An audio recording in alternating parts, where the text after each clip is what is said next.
In today's video, I'm going to show you how to connect QuickBooks to Clover step by step in a simple and beginner-friendly way.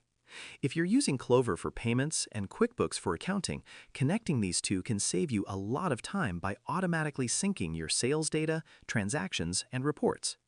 Let's get started. First, open your browser and go to the QuickBooks website. Log into your account using your credentials. Once you're inside the dashboard, look at the main menu, usually on the left-hand side, and find the Apps or Integrations section. Click on it. This is where QuickBooks allows you to connect with third-party tools like Clover.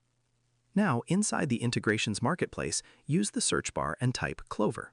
You'll see a list of apps that can connect Clover with QuickBooks.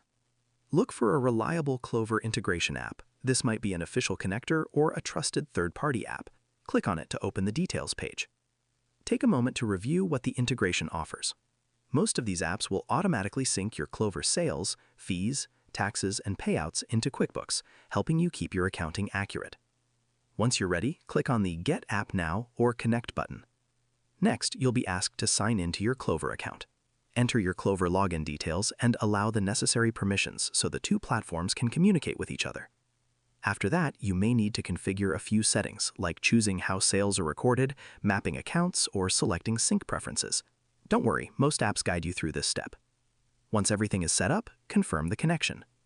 That's it. Your QuickBooks and Clover accounts are now connected. Your transaction data will start syncing automatically, making your bookkeeping faster and more efficient. And that's how you connect QuickBooks to Clover. Share this video and subscribe for more helpful tutorials.